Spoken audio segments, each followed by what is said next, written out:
el Perú, las coyunturas políticas no son un tema nuevo. Siempre han sido parte de la historia de nuestro país, tanto debido a las crisis como al desencanto de la población. En este caso, nos centraremos en el análisis de los acontecimientos que van desde el año 2016 con el gobierno del señor Pedro Pablo Kuczynski hasta el 2022 con la actual presidenta Dina Boluarte. Antes de celebrar los 200 años de la independencia del Perú, entre el 9 y el 15 de noviembre del año 2020, es decir, durante la pandemia, se llevó a cabo una de las mayores crisis políticas, la cual se ocasionó producto de la vacancia del antiguo presidente en ese entonces, el cual era Martín Vizcarra, y el ascenso de Manuel Merino al poder. Este cambio abrupto entre Martín Vizcarra y Manuel Merino generó gran conmoción y gran controversia dentro de la población peruana, en especial a un grupo particular de jóvenes, los cuales fueron denominados como la generación del Bicentenario, los cuales acudieron a marchar debido a la convocación de una marcha no solo a nivel regional de Lima, sino a una marcha a nivel nacional, lo que quiere decir que esta marcha fue completamente descentralizada.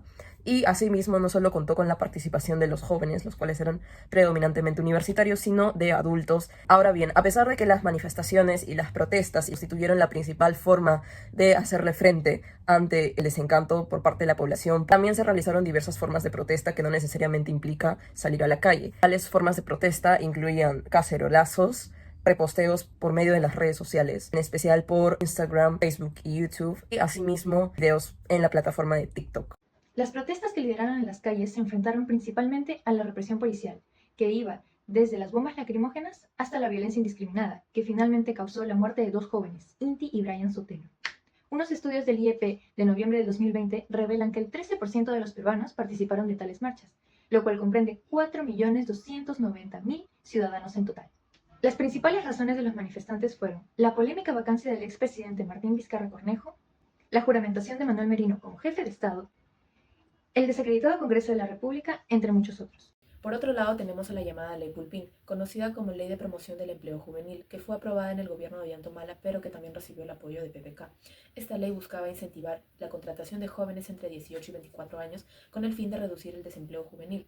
Sin embargo, esta ley lo que hacía era recortar los derechos laborales de los jóvenes para que las empresas los pudieran contratar más fácilmente. Esto ocasionó muchas polémicas, porque, por ejemplo, uno de los recortes fue que ya no tuvieran 30 días anuales de vacaciones, sino solo 15, y que ellos no participaran en las gratificaciones ni en las utilidades. La ley fue percibida como discriminatoria y peyorativa hacia los jóvenes, pues reducía sus derechos laborales con el fin de facilitar su inserción laboral. El apodo Ley Pulpín hace referencia a personas inexpertas, es decir, los jóvenes, como señal de burla y rechazo.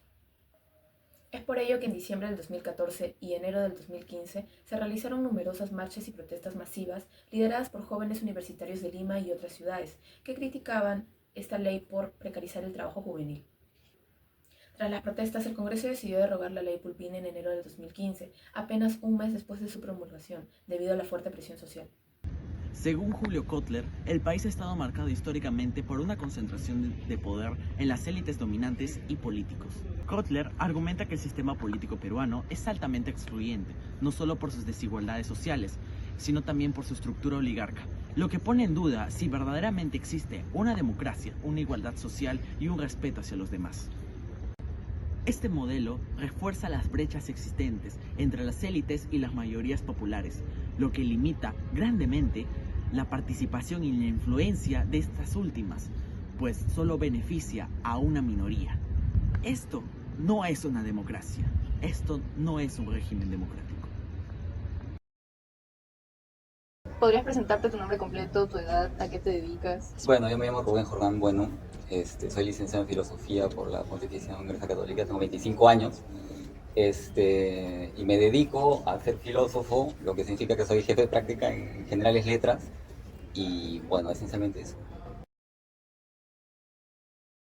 ¿Tu experiencia en la marcha en la que participaste contra Merino? Contra Merino. Igual, bueno, en ese periodo yo siempre participo en marcha, no solo contra Merino, pero la de Merino fue diferente porque fue una de esas marchas que, digamos, interesaban a cierta élite en el Perú. Hay gente que iba sin tener motivaciones muy profundas, pero porque era, digamos, la moda. Esa es mi experiencia. Y en las manifestaciones te dabas cuenta, ¿no? Que claro, estaban los de siempre, la gente más fundamentada, pero estaba una gente que iba casi como que de turismo, ¿no? Para hacer la marcha, porque es bonita la marcha, no sé qué, y porque he visto, pues, en el comercio que Merino es malo. Entonces esa es la característica peculiar de las marchas contra Merino. Pero ¿cómo si te enteraste de la marcha? O sea, ¿nació de ti o te incitaron tu círculo cercano de alguna manera? No, yo me acuerdo que un amigo me dijo, ¿no? Fue a mi casa inclusive a buscarme, a sacarme a la fuerza, básicamente. Vamos a marchar. Ya, pues tengo examen, ¿no? Vamos a marchar. Y fue en este periodo que sucedió lo de los perdigones y el caso de Inti Brian, si no me Sí, equivoco. fue, yo me Sí. acuerdo cuando recibí la noticia, había regresado, fue el día que yo fui a marchar. Y yo había regresado a mi casa y me enteré pues ahí por las noticias que murió Inti, que murió Brian.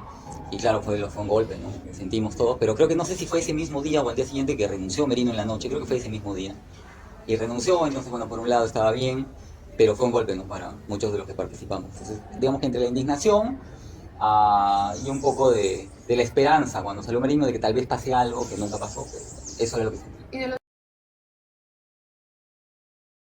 Bueno, yo siempre he expresado esa disconformidad en acción, ¿no? En manifestaciones y tal, que no fueron tan concurridas como las de Merino, pero yo con otra gente de mi círculo cercano nos manifestábamos contra eso. Desde la época de PPK incluso, porque PPK tuvo unas protestas contra la ley Pulpín, que ellos querían dar una ley para quitarle derechos laborales a los jóvenes, y bueno, fueron unas manifestaciones importantes. Eso fue, creo que justo cuando estaba terminando el gobierno de Humala, pero PPK era un poco el que estaba a favor de eso también. Y desde esa época, nosotros lo interpretábamos como un acto de corrupción. Yo tengo una visión un poco más profunda, yo tiendo a no votar, porque yo creo que la democracia, pero no hay democracia, ¿no? O sea, marcar papelitos cada 4 años no tiene por qué considerarse democracia. Democracia sería que hubiera un debate político, que la gente tuviera igualdad de participación en el debate, lo cual no existe. Entonces yo tiendo a decantarme por viciar el voto o simplemente no votar, ¿no? En situaciones excepcionales como la presencia de Keiko Fujimori o de esta otra gente, esa derecha pues más fascista, abiertamente fascista, ¿no? Uno tiende a sentirse interpelado para allá, bueno, votar aunque sea por la alternativa menos mala, ¿no? Pero en general, yo creo que las elecciones en el Perú son básicamente una farsa.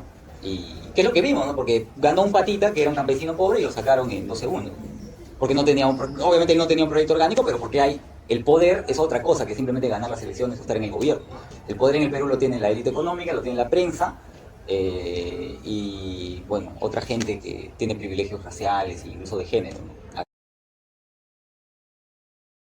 cercanos. Bueno, a mí por un lado me generó una sensación de placer, ¿no? Sobre todo por ver la desesperación del fascismo en el Perú. Por otro lado también fue la alegría, de ver, bueno, digamos, es posible que en el Perú un campesino pobre, pese a que tiene a toda la prensa en contra y a todos los pitucos en contra y a todo el poder económico y mediático en contra, puede ganar. Pero por otro lado también sabía que no era representante de un proyecto político orgánico, ¿no? Que no había un apoyo en la sociedad profundo que pudiera darle vitalidad, y yo ya me imaginaba que lo iban a sacar rápido. Qué bueno que no haya ganado la representante directa de la mafia fujimorista, pero este pata que ha ganado lo van a sacar en 2 minutos porque no hay un cambio estructural, sino simplemente es coyuntural. Y digamos que mis relaciones con mis amigos y mi familia han ido en ese sentido. Yo me he dado cuenta de un montón de gente que yo pensaba que eran pues personas racionales y moralmente decentes, que se han reconocido abiertamente como fujimoristas. Y eso ha motivado obviamente en mi caso a interrumpir mi relación con ellos, ¿no? Porque yo tengo diferencias morales fundamentales. ¿Cuál es su nombre? Mi nombre es Joaquín Villanueva Villarrubia. Actualmente soy en sexto ciclo de Comunicación para el Desarrollo. ¿Supiste de alguna movilización o protesta que se haya realizado cercana a tu comunidad? Sí, cerca de mi colegio hay un parque, yo estudié en Barranco, de hace como preconcentras. Entonces me acuerdo sí haber salido del colegio, como que ver como que esas reuniones, o enterarme porque llegaban feititos, etcétera, y decir como que pucha, es importante lo que están diciendo. Pero tenía como seguramente 11, 12 años. Me acuerdo que desde como quinto de primaria sí era bien crítica de lo que estaba pasando en la política nacional, pero nunca tuve la oportunidad de participar, a esa edad al menos, de como la manifestación o el movimiento en específico. Había muchas marchas, sí, pero luego capaz empezó a polarizar y empezar a torquear a las personas que asistían a marchas. Pero eso, yo sentí eso como el inicio del fin. Volver la figura de protestar presencialmente en espacios como el Congreso o Palacio, etc. ¿Recuerdas que el año 2020, cuando tuvimos 3 presidentes, qué gobierno de transición recuerdas con mayor fuerza? ¿Qué emociones te generó el abrupto cambio de Vizcarra a Merino y de Merino a Sagasti? Yo a esa edad, ya en 2020, aún seguía siendo menor de edad, pero me acuerdo que con compañeros del colegio fuimos a una manifestación en el centro de Lima. Incluso mi mamá, me acuerdo que me recogió de una y ella como que me participó, pero realmente sí fue como que de los gobiernos de transición, o sea, esos gobiernos chiquitos que hubieron en ese año, que más me impactó, más que nada por la cantidad de personas que se movilizaban. O sea, yo me acuerdo que veía de lejos las movilizaciones antes y eran como que ya, tipo, no sé, 50 personas así, pero eran demasiadas. y eran como muchas, como cientos de personas, y hacían como que, habían batucadas, habían exposiciones artísticas, habían teatralidades, performances, y también habían personas que estaban haciendo arengas, haciendo iconoclasia, etcétera. Y realmente como que me inspiró mucho también el rechazo que se estaba demostrando de la ciudadanía. Lo que sí se sentía mucha injusticia. Ahí empezaron a ver el tema de las represiones. Realmente daba bien un punto, porque es como que en un punto como que yo se estaba como que abajo Merino, y le gritaban un montón de cosas a Merino, pues en ese momento, y a varios congresistas. Pero ya cuando se empezaba a volver violento, también cuando veías que se caía la noche y se volvía como que más inseguro, daba miedo realmente. Y ya me acuerdo que ya como que volvía así, y ya mi mamá dijo, no, ya, momento de irnos. Sí, en ese momento había mucho terroqueo, había como que se intentaba como que tachar a las personas que iban a protestar de extremistas o de antidemocráticas, cuando se estaba reclamando que el gobierno de turno estaba siendo antidemocrático. Entonces, no siento que haya sido como que, wow, yo estaba súper a favor del gobierno de Vizcarra y por eso me chocó el tema de Merino, sino de cómo se estaba llevando a nivel del Congreso y de cómo se sentía realmente que era como medio una mafia. Y eso fue que ya, creo que tenía 15 por ahí, y ahí sí como, sí tenía 15. Y tipo, sí fue como que me agarró como realmente el enojo y decir como que fue. Porque ya en ese momento ya había, como que ya conocía más general la estructura del Estado por el colegio y todo. Y sí sentía muy injusto. Entonces por eso sí sentí que podía ir en el bloque juvenil de esas marchas. O sea, yo iba con mis compañeros de colegio. Y yo como, o sea, nunca he sido tanto de confrontacional, porque realmente como hay mucha gente, como que el espacio es bien reducido para movilizarse, realmente muchas veces es como una procesión con mucha gente a todos lados y realmente es difícil movilizarse, pero de todas maneras como que arengas y todo.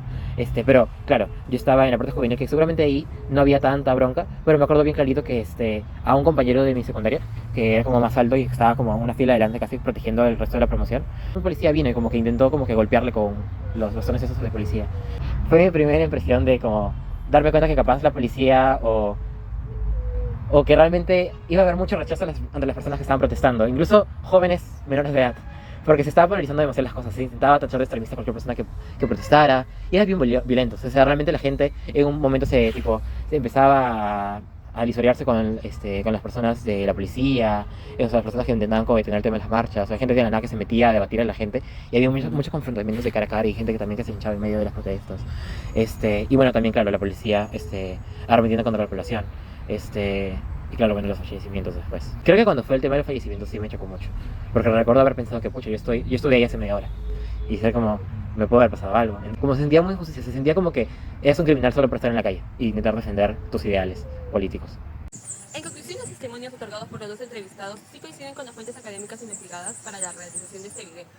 Empezando por la tan famosa y repudiada Ley Pulpín, la cual pretendía reducir el desempleo juvenil, brindando una serie de beneficios a las empresas privadas y recortando los derechos laborales de estos jóvenes.